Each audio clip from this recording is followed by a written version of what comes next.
Namaste. Namaste. Well, technical difficulties called getting the camera on.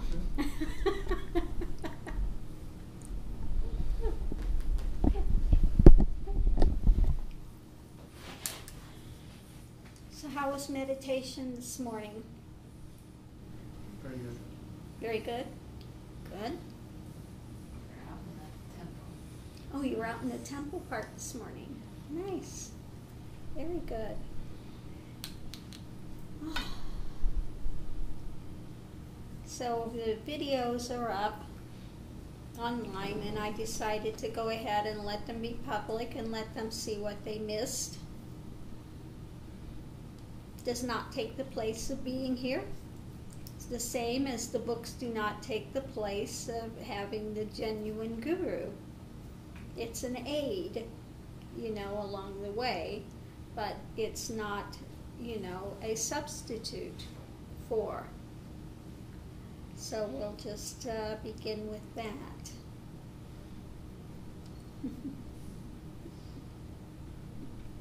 So as you can see, Kali got a hold of this one again today, so she's still in black.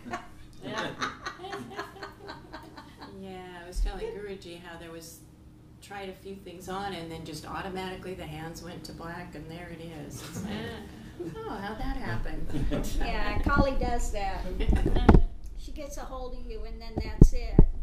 In my case, I've tried, you know, going to other colors, but then she makes me just gain weight and stuff, and then just go, no, you will, red, black, that's it, you know, so okay, I surrender, I give up. I'm not going to fight anymore. Black it is. You win. Okay, I surrender. So black it is. That's fine.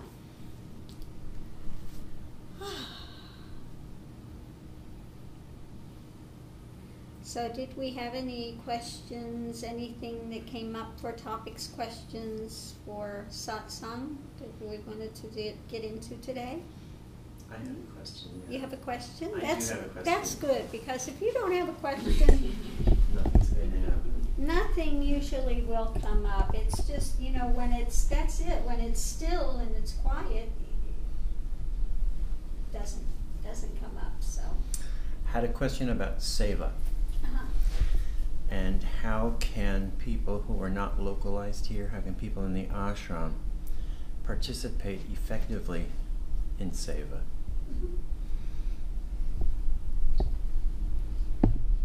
Well, there's a lot of things that one can do. Okay, lots of things that one can do. There are some that are working on the book project that are actively taking a lot of the posts that have been done on a number of sites, and they're working on, again, compiling them into book form so this can be given out to humanity. Like the Kundalini from Hell to Heaven, when I did the first book, you know, I just came through very rapidly. So that's being done.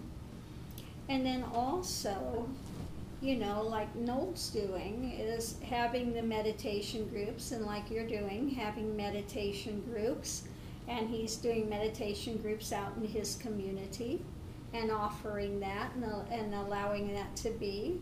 So that type of thing as well, you know. Also, you know, again, financial support and trying to get together, you know, the ashram and things like that, and being willing to dedicate time and effort. You know, if they had wanted and they had been really working on putting this out in the community and having small meditation groups, you know, again, then they could have, you know, sponsored me to go out to give satsang in different communities.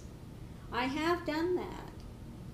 I have gone back and given satsang at one of the Hindu temples for somebody that was here before. They asked a Hindu temple to sponsor a talk there, and I went and gave a talk at the temple. So there are so many things that can be done. You know, people just have to be willing to get up and make some commitment to do something other than say, well, let me tune in and see what I can get today, you know. So you're, you know, again, and further your thing wherever you're at. You know, you continue to give seva through your job, through your community. In every moment, one can be giving some type of a seva. Okay. It's part of the path, really. People should be doing seva of some type and variety.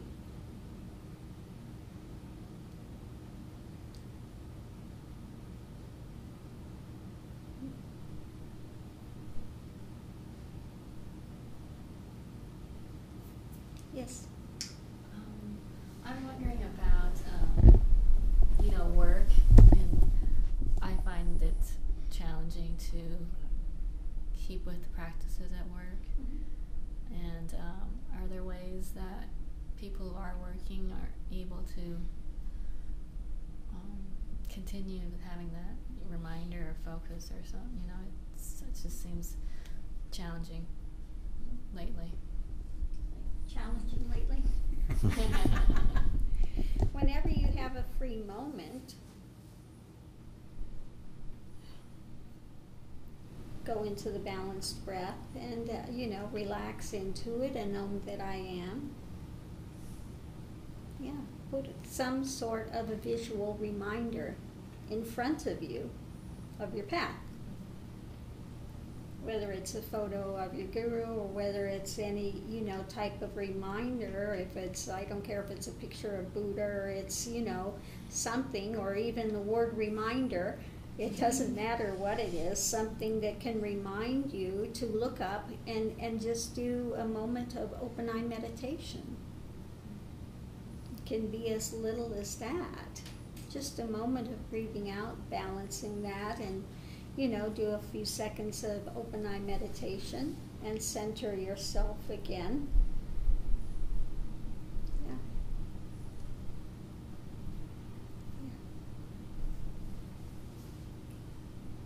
Yeah. I thought he raised his hand. Wasn't sure. I thought you. I wish people on the other side could have seen it. He's like, yeah, because I had the camera blocking the vision, and I see it in my peripheral vision. I thought he's raising his hand or not. Anyway, no, I thought that you had said where there's consciousness is the possibility of realization, like regarding animals and plant life. regarding animals and stuff, yeah. And plant life, any where there's any consciousness is a possibility of realization. Well, I think, you know, plants are not as much geared to active thought and active processing as they are just there in the moment, momentarily with what's, you know, what's there. You know, they react to the situation. Yes, if you have this admonition that you're going to pick the plant or whatever, it does react. It has a reaction, but it's not having an active thought processes. Okay? But animals, yes. Ramana had a number of them that were honored. Jackie the dog and the cow, and I think there was a bird or something as well, a crow. And a deer. A crow and a deer. And one other, I think there were 4. Yeah. There were a lot of animals around. They didn't do this for every single one of them, but there were a number that they built little samadhi shrines for. Absolutely. So yes, that's quite possible. I mean, you know, you used to see Radhi. Yeah. She'd go into full-blown Baba trances. She'd just be gone, 100%. Chico's another matter. Chico.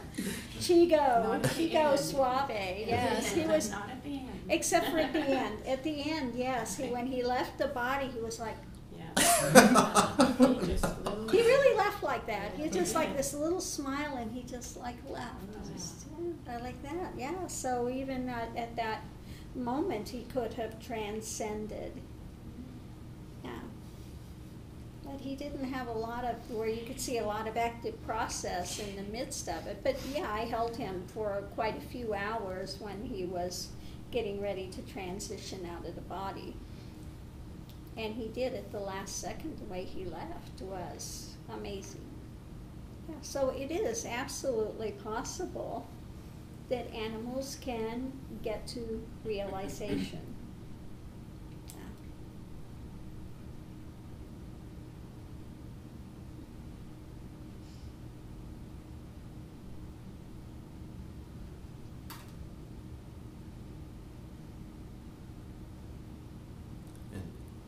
Then the animals are a big help to humanity. It can be. It can be help to other animals as well. Whatever circumstances they find themselves in, again, they'll progress into, possibly another body form, and, they'll continue forward, that's all.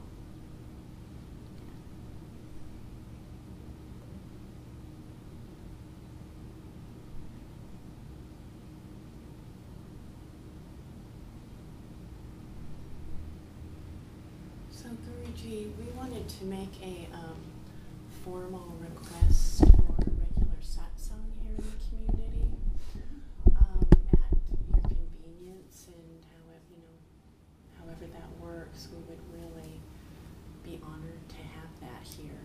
So we just wanted to put that out here today, and that can be talked about, but and also to apologize for not asking sooner, because we really, would be honored to have that wisdom imparted in a formal manner like this. So. I mean, that's, really, when it comes to gurus, that's what it takes. You get what you ask for. When you come and people want to treat guru as a friend, a buddy, hangout pal, that's what you get. No more, no less. That's it. Casual acquaintance, okay, that's what you get. If you want satsang, one has to request it. Not going to browbeat people to taking it. That's not going to happen. If you want the wisdom, one has to ask for it. If one doesn't want it, one is not forthcoming, not showing that they're really wanting it, then not a problem, Can live life on either level, not a problem. So yeah, if people are requesting and they would like to have satsang, something can be set up, whether it's once a month, whether it's twice a month, whatever, that's possible. We just have to look at the situation. And we can put out the dates and times. If there's somebody that wants to fly out and be, arriving to come participate in a satsang, they can do that, but it would be done without fanfare, etc. We're not making a big, huge, concession. If people want it, then they'll have to come, and they'll have to, do what they need to do, like Noel did. He showed up, he took care of his own, his own transportation, he took care of where he's staying, and he made the journey and came because he wants that wisdom. And of course that's going to be honored, and that's honored. Because it's been done in a correct manner. It's not been done kind of like a photo opportunity or something in passing, and know, it's really been done, and it's seen that it's done out of genuine wanting to progress. So again, you know, one looks at the situations at hand and says, okay, if you're asking for this, I'm willing to make this available.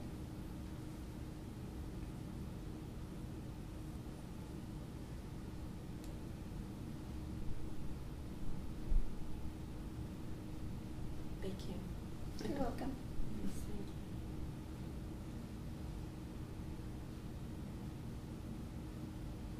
So come with questions and topics in hand. Would that be something that's appropriate to open up to the ashram, or is that something that would not be? For the questions. Yeah, for having people submit questions like we had in the past. It's something that can be looked at. Okay.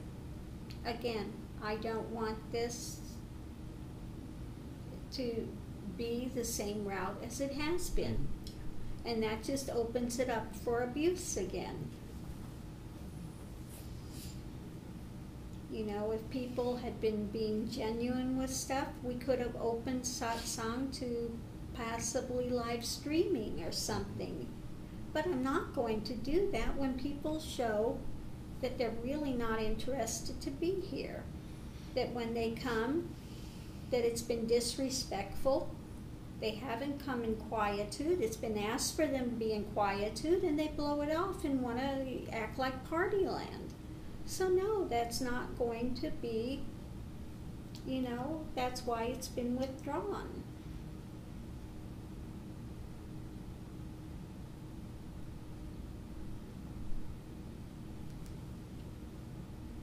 I mean, it's only grace that I'm opening up the Guru Purnima stuff to people. And like I said today, how many people have forgotten their guru, this Guru Purnima? There have been some.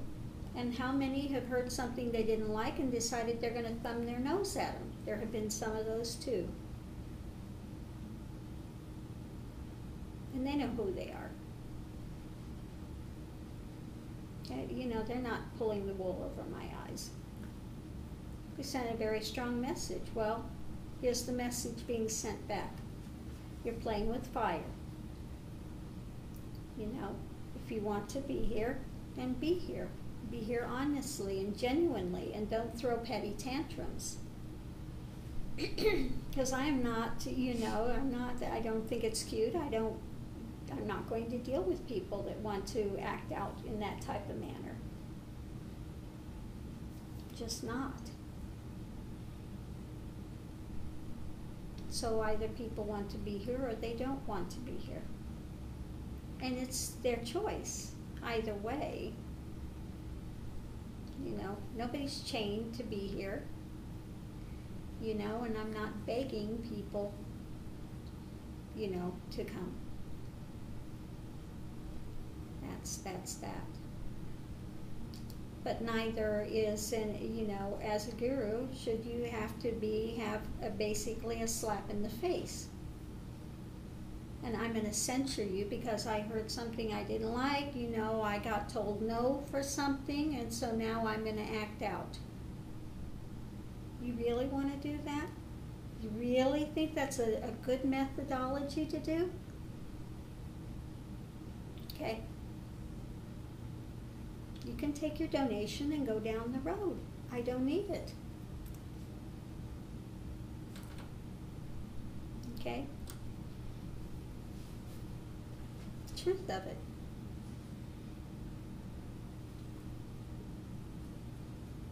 I'm not going to put up with this, you know, type of disrespect any longer. And what gurus give is given out of compassion. It's a gift to humanity. It's not that these people are owed. You know, they come with this idea that they're owed to it. Owed it. It's not owed. You know, it's given, again, out of compassion to want to see them move forward in their life. And one genuinely wants to see everybody moving forward in their life.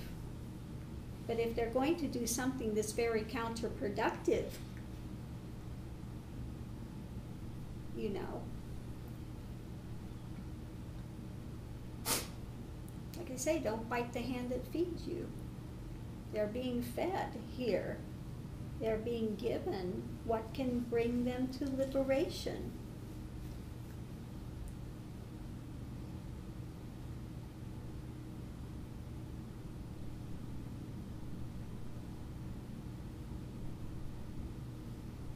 That's it. So again, one wants to give as much as possible, but when you see that it's being disrespected, it's not being taken seriously, and people are so caught up in their stuff and so blasé about everything, then yes, then it's time to pull back.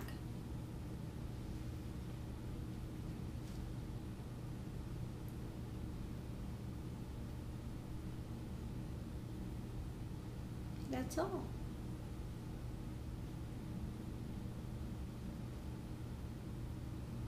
I would like to have those that are very sincere, that really want it from their heart, that know that it's making a vast difference in their lives, and they're willing to honor that and be respectful of that.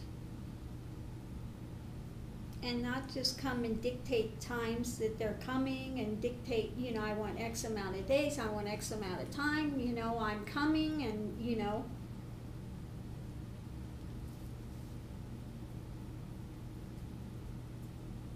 Really, they need to think, would that fly in your life? Somebody's going to dictate when they're going to come and what you're going to give them? How much time a day you want to be entertained? Are you kidding?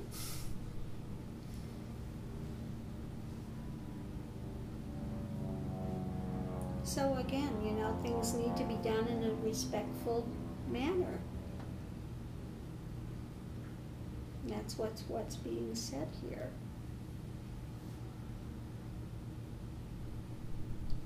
Again, you know, people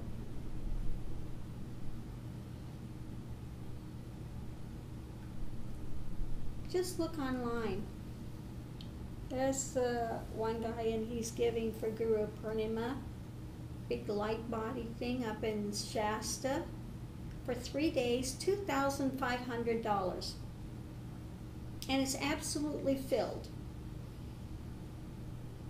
He's got a waiting list. $2,500 for a 3-day thing. People are here given daily, day in, day out. They can, you know, call if they have a problem, counseling, whatever. And what do they give?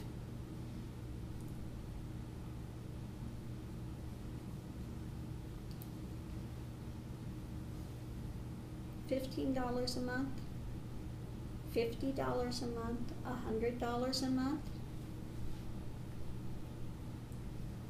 For day in, day out, month in, month out, year in, year out, support, care, guidance that brings liberation. Not this fake, you know, oh, and in Mount Shasta underneath there's a big community, and I'm, you know, willing to share this information with you, and it's crap.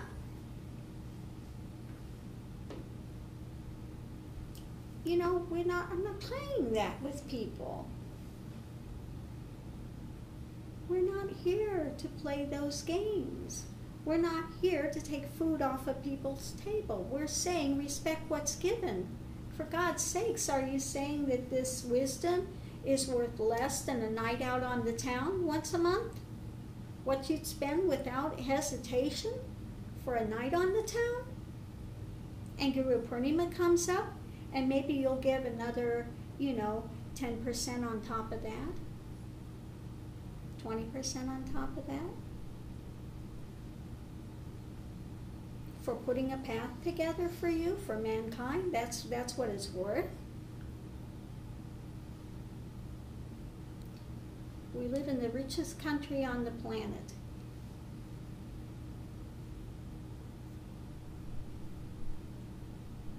People are out paying $10,000 to spend a week walking with Nityananda. $2,500 for 3 days of a crap seminar. And people here act like you are, bleeding them dry. Absolutely. Again, on the other hand, if you are making, $50 a month and that's your contribution, and you find out your finances have changed and you can't afford it, don't leave the path and blow it off. If you really don't have finances, and everybody, even when I was homeless, you could have afforded, $1 a month, $2. I mean, even in that circumstances, and I have been in that circumstances, I have lived a lot of life on very minimum wage, and I know how difficult that is, and nobody is, denigrating that. But again, there are a lot of people out there that are living quite comfortable lives and really taking advantage of what is here and not respecting it. I made a commitment to the universe that I was not going to charge, I was not going to do courses, I was not going to do that, and I haven't done that, because I want to make this wisdom available to those who genuinely want it. But this does not mean that they should make a fool of you. Really, it doesn't. Because they're cutting their own throats. They're only going to get out what they put back into it. That's the way the universe works. The universe works as an exchange system. You got to have the rain that fills the well so you can keep taking stuff out. If you just keep taking it out and there's no rain that comes back in the well, guess what? Well runs dry. That's it.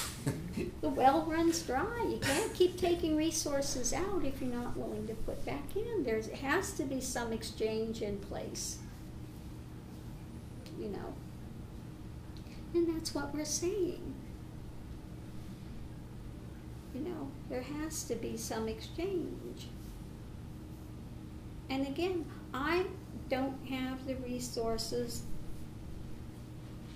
to build temple, to make a sanctuary, to build an ashram. I don't have land, I don't have resources, I don't, own anything that I can do that with. And without the support of the community, and without the community at large going out and making this path available to others, it's not going to happen. That's the point blank truth of the situation. So how to give Seva? Really look in your hearts and find out the right thing. Do the right thing.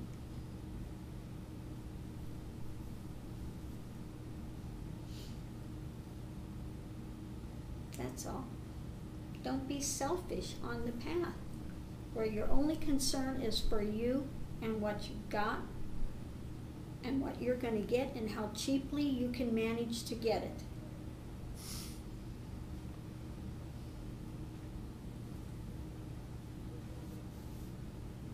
I have people every day that say, oh, I want to take Diksha.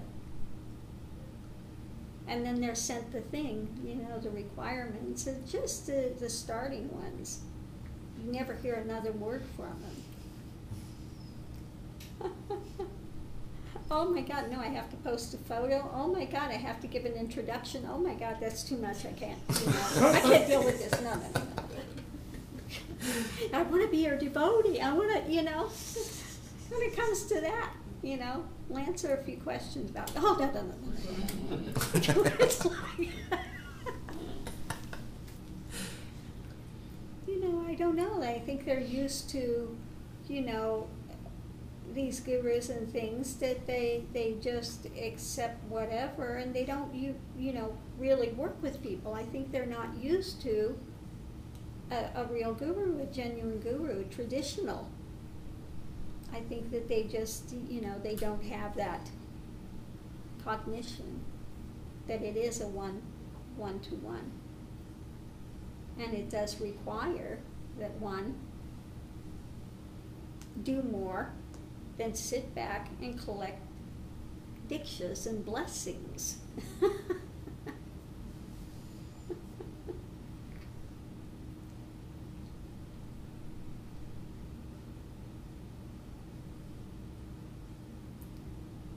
So yeah, every year the tree, the tree has to get shaken eventually, and we see what's ripe and what's not ripe. We'll see what stays and what falls. Has to be that way. You have to pull the weeds. Because otherwise it just chokes the life out of that which is trying to grow. It says, you throw out, you get the weeds and the tares. Well, the tare is bundled up and thrown in the fire, that's it. They separate the wheat from the chaff. Part of it. And the same thing, cast not your pearls before swine, lest they turn and rend you.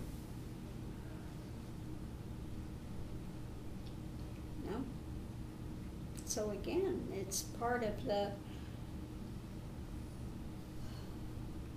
situation that one has to, on occasion, look at things, what's working, what's not working, see who is genuine in wanting to be here, making genuine effort, and who's just going along for a ride.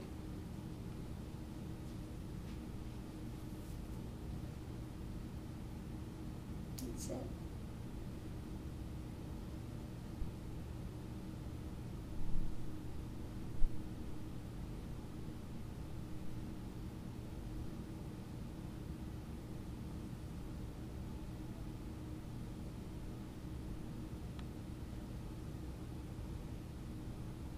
Yeah, Kali's all about cleaning house.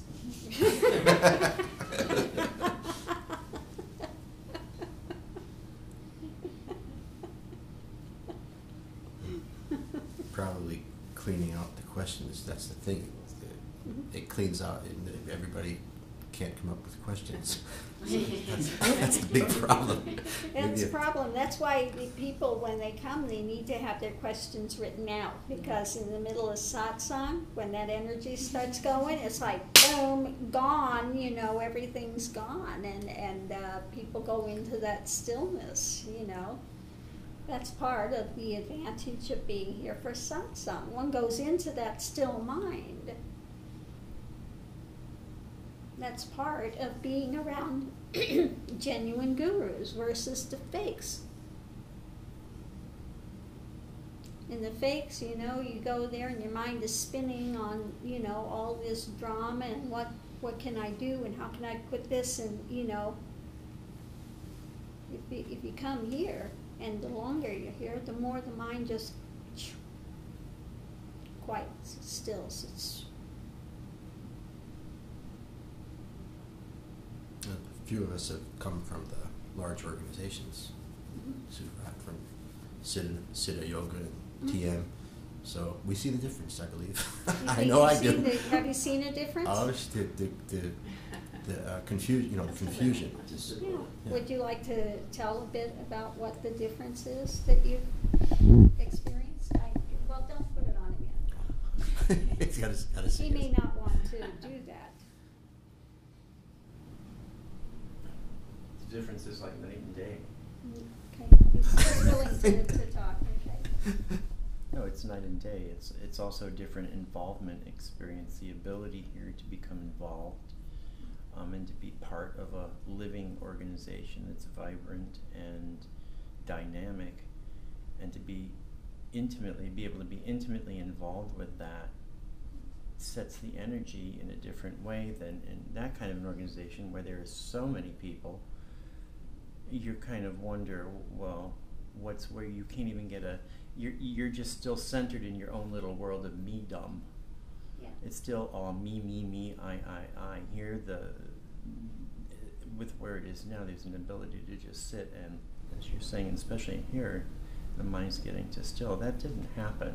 And that was also, let me interject Sure. real quick, for those that don't know, that's also a Kundalini tradition. Yes? Yes. Yes. Yeah. Yeah. Siddha. Siddha Yoga, Yeah. yeah, because it was Muktananda, and he was, well noted, and that was their claim that he was giving Shaktipat.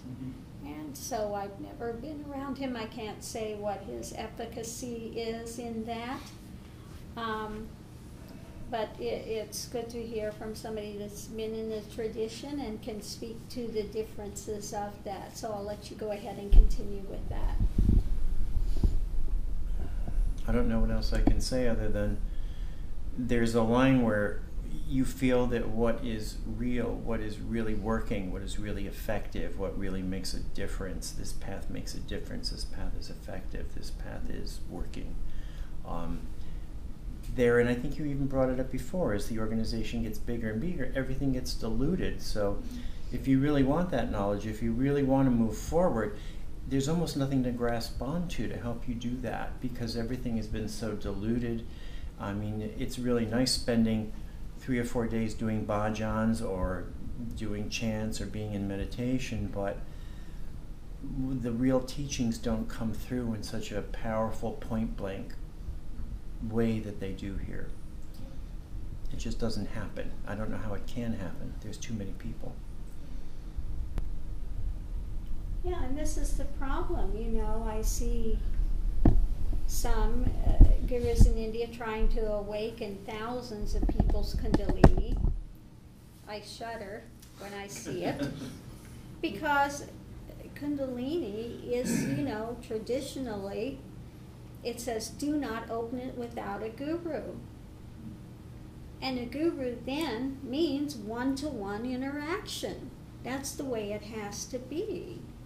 You cannot do this for a multitude of people. That's impossible. It's impossible. That's all I can say. Because it takes a lot of energy and it takes a lot of dedication to transmute those energies and to be able to build that connection where you can still it. And it takes a realized master, a Kundalini completed adept, a yogi. That's a true yogi or yogini, one that is in realization. That union of mind that's in that, That's a true yogini. You don't become really a yogini until the end of the thing. You don't become a tantric master till the end of it. You don't, all of these things. It takes doing the full of the journey. So yes, I don't know, as I said, his efficacy to awaken Kundalini. I don't know what his efficacy is with that. But I know there's a vast difference. In the middle of journey, I could have awakened Kundalini as well. But it wouldn't have been grounded, it wouldn't have been centering, it wouldn't have been stilling like it is here. It would have been very frenetic, ungrounded energy. May have blown you off your ass. And I've had that happen. I've had some that said, they said, one time, oh, you can't know Reiki, you can't know anything about energy, you haven't been there and haven't taken that. Oh, you don't think so? Yeah, let me work on you. Okay, go for it. And they grabbed 1 second and whoop, they backed off real quick. It was like grabbing a live wire. That was the end of that. Never mind. That was the end of that. Because at that time, the Kundalini was just really raging, frenetic. So when they grabbed a hold of me, it was like grabbing onto a live wire. They got shocked, and that was the end of that, point blank. Okay, maybe you can do it. Okay, yeah, end of that. Yeah. The other part of all of that is that if you if you had a question, if there was a concern or something, you were never going to get it answered because you could never approach the guru. If you were fortunate enough at any point to be able to even speak with the guru one-on-one, you were very fortunate. But I was there for a couple of years. I had one opportunity, which was 1.5 seconds, and that was it. Yeah. Never, ever, ever. Right. 2 years, 1.5 seconds. Could you ever expect? You mean you didn't just call them up and demand I'm coming over, tell them I'm coming at this time and you need to make yourself available for me? No? Never. People here seem to take it for granted, a dime a dozen. And this is what I mean. People here have been given so much, they don't know what they're being given. This is rare. It's rare on a path to give a couple of minutes of the guru's time. Yet thinking here, they think it's carte blanche. At their whim, I can just call them up whenever I want. My time, my dime, guru jumped through my hoops. Someone in TM, she had one question. She heard Om mantra being used like 25 years ago. One question. She asked the top people, can I get the answer? And they gave a circle, oh, we don't know if we'll have time to ask it. She went on for 20 years and she decided to change the structure of the mantra herself because she couldn't get the answer. Am I allowed to use that mantra or not? It would have taken us 30 seconds because of the compassion to get that clarity and an answer. And she couldn't Here get it it's to very 20. direct. Yeah. If you have a question, it gets answered. If there's a question, it gets answered. That's the dedication of the guru, to do that, to make that available. I'm not here to play games with somebody. And that's why, again, if you're here and you want to play games and you're not going to respect what's given, please, there's an exit door. Enjoy your journey. Not that I wish you harm, I wish you ill, I wish you only the best, but please, I only want those here that are really understanding what they're getting, are going to honor that and want to go forward to completion. That's it. That's it. All we're asking for here is a little respect. This is not given. I have not seen it anywhere else, frankly speaking, that people have are given such carte blanche availability to a guru, to be able to come, visit, sit with them, have genuine conversation. I had somebody like this in Mexico one time. What was it? She was with, what is it, Amachi, Yeah. What's her name? The hugging saint. Ama. She was telling, oh, she's so loving, so compassionate. You know, you're not. You're horrible. Really, I'm not compassionate. I'm not loving. No. She's so loving. Really. Oh, you've been with her how long? 20 years. 20 years.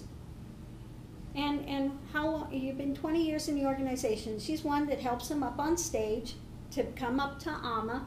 So she's that close. And how much personal time have you ever been given with her? Have you ever come to a lunch with her like you're sitting with me now? That she spent the time and energy to be with you? No. Then which one is really having the love and compassion? I'm spending the time with you. I'm giving you carte blanche to ask whatever questions you want. And yet, because I'm not saying syrupy words, I'm not up on a stage, I'm not hugging people, you think I have no love and compassion.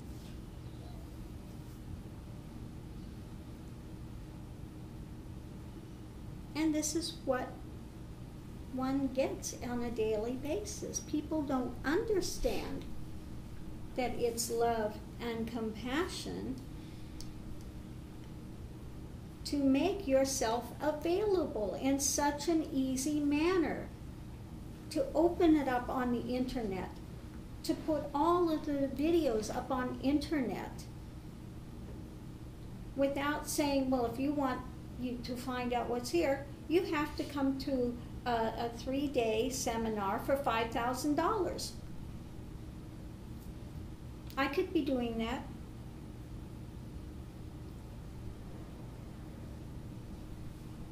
I could play that game. I could have had, all the promotion and done it that way, and we could be rolling in money. But I care too much about humanity. I am not going to do that. I would rather walk away first than to do that.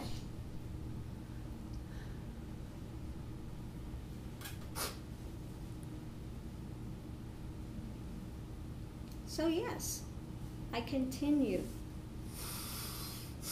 to do what's possible to give back to humanity, to honor that which has been given here, to make it available.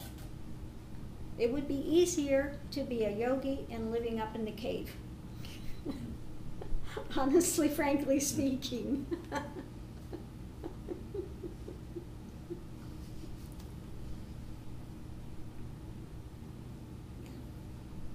Easier to live that life where you don't have to have commitments to people, and you're just wandering and enjoying it and being, in that state.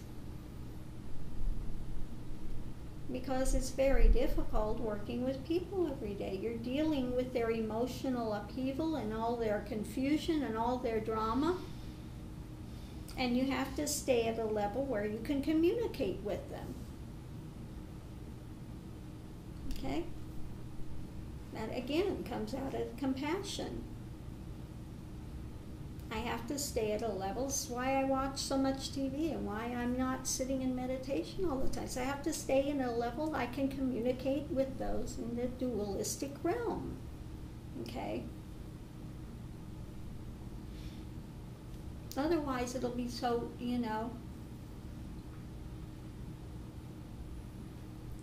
and then that won't benefit you, If I'm just speaking from that absolute, I've never been bored, never died, it's not going to help you. It's not going to help you. It's very blissful to be in that state. And it's quite possible, quite easily. But it's not helping humanity. For their guru to be, be so much easier to be sitting in a cave and just be, barely able to speak and, become. But what benefit is that to you? It's not.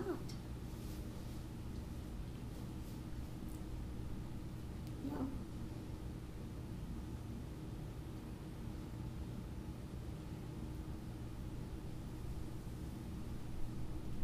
Yes.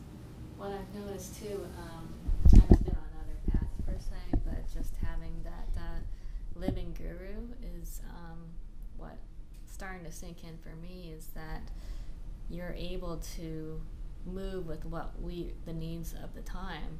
Like if there was something in place, say a year ago or even a few months ago, like a rule or standard, it gets changed, and it's because you're there and you are living guru and you can move with what's needed at that moment, and that's incredible.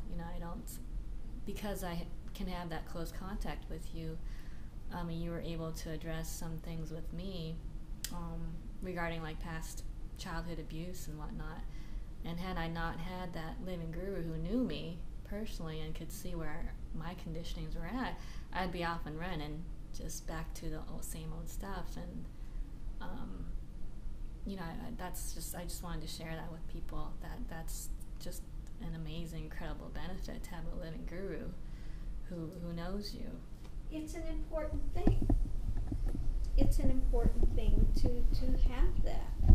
I mean, you can read all the books you want, but what are you going to get out of it? You pick and choose and skew it to what you want to hear. It's not going to benefit you in the long run. Yes, when you have a living guru, they're going to confront you. It's not going to be easy to hear at the time. I'm sure that much of it at the time was not easy to hear.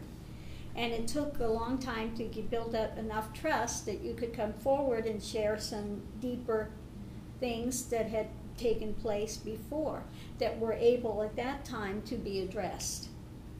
And at that time, counsel was able to be given that's going to benefit you now, and it's going to continue to benefit you in your life as it unfolds. As to what connections are good, which connections are not good, how to sort through this stuff, and how to continue to live your life to go forward.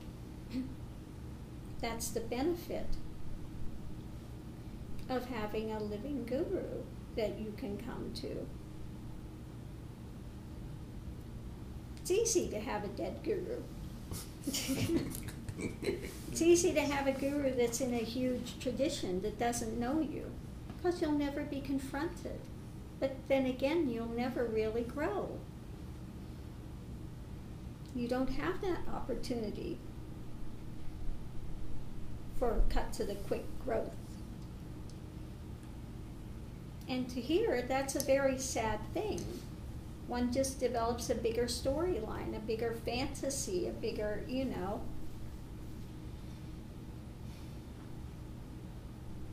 another bigger spiritual game. It may be fun for a time. It may seem to be beneficial for a time, but really in the end one finds out that they really haven't progressed that much, and there still is that suffering. One has to eventually be honest with themselves and see, yes, it is suffering, and my way hasn't worked.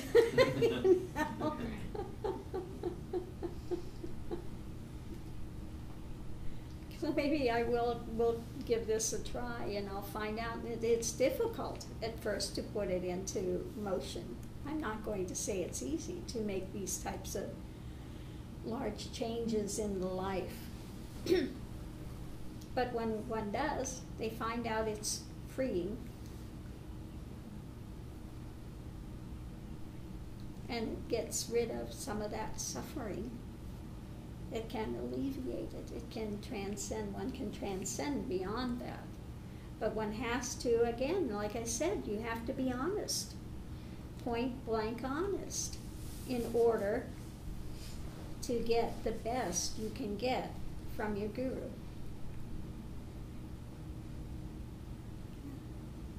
So honesty is always the best policy.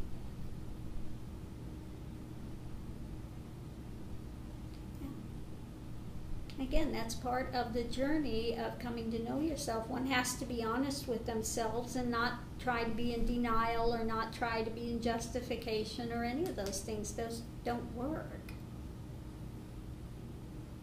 And when these raw emotions come up, one sits through it and then again has to look deeper. What is the foundation of this? Where does this come from? And then see what's the validity or not of it. And when one gets to the bottom of it, they see that it's not valid. It's something they're taking on and, just being made miserable with. It's not helping, it's continuing their suffering.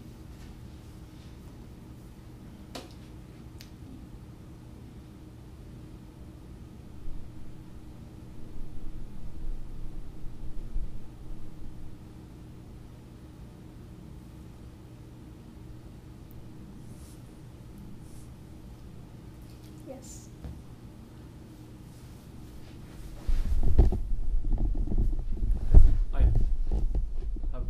Pet puppy.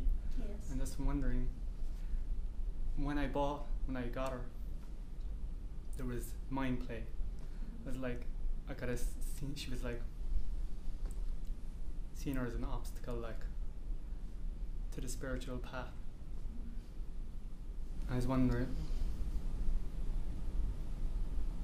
so what is the difference between having a pet and being in a family life?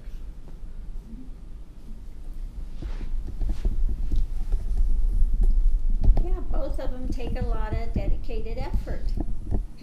It's like having a child. in that when one goes on vacation or goes away, one has to find a sitter for them, has to make sure they're taken care of, has to make sure that they're fed, has to take care of their medical bills, again. And one can get very emotionally attached to them as well. So basically a pet is in some ways like having a family. It just really kind of in some ways can be restricting.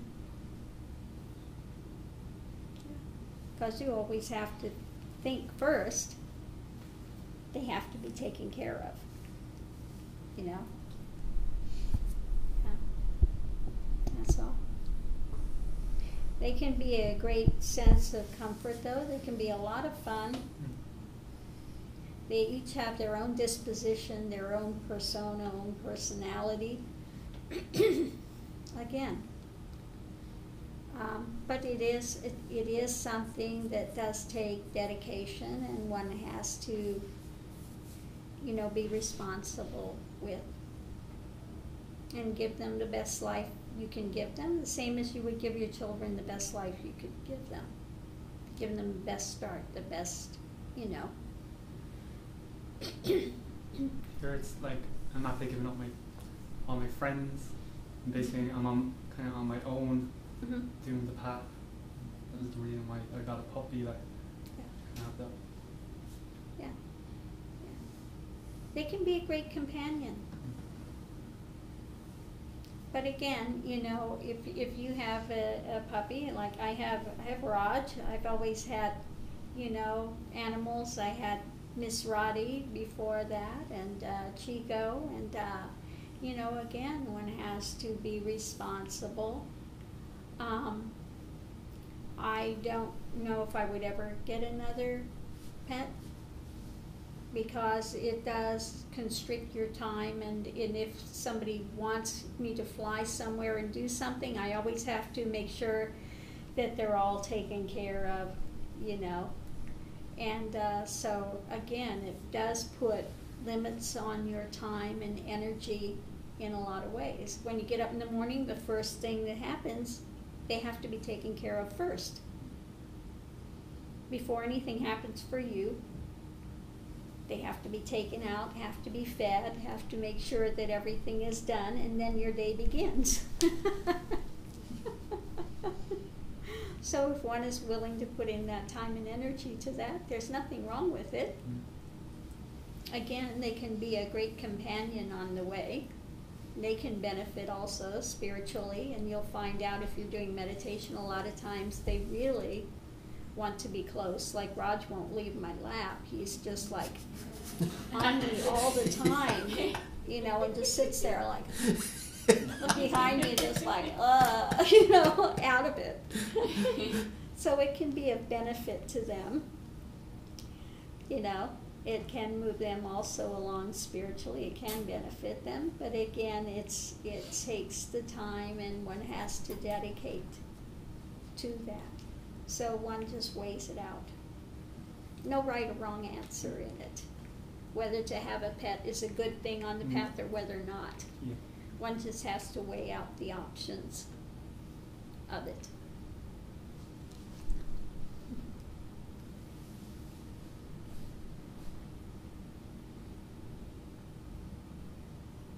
They're sweet, but trouble. I'm telling you.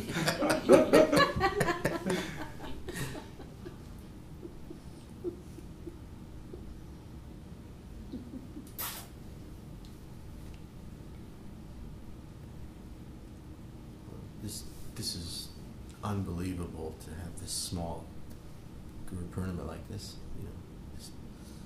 We're so rare. May never happen. I mean, it's good karma, isn't it? It's unbelievable. The discernment says this is for real. And I know the difference between the old path. It was all confusion. Here it's not. And the transmission is for real as could be. Yeah, it's a difference when you have a small group and everybody there is very dedicated. You can feel the difference. versus last time, a lot of scattered energy because everybody's wanting to talk and socialize, and they're just thinking about, oh, I want to go out, I want to go do this, I want to go shopping, I want to go look at the sights, you know, and oh, I want to socialize, and it's yum and na. And like Noel said the other evening, he had to go in a closet to get any quietude to sit and be able to meditate, for God's sakes. That's not a retreat. That's not a retreat. That's ridiculous. Somebody has to go in a closet to get a little quiet, to get away from this drama, to be able to take advantage of the retreat. So we're not happy. That's why I said no more. I'm not setting up any more retreats like that. If people want to come, they have to come in that sincerity, make their own, you know, find their own place to stay, get their own transportation, and if they want to come and participate, then they can come and participate. But if there's any more of this yammering and they can't keep their mouth shut, they can't respect the other people, they will be asked to leave. So before you come,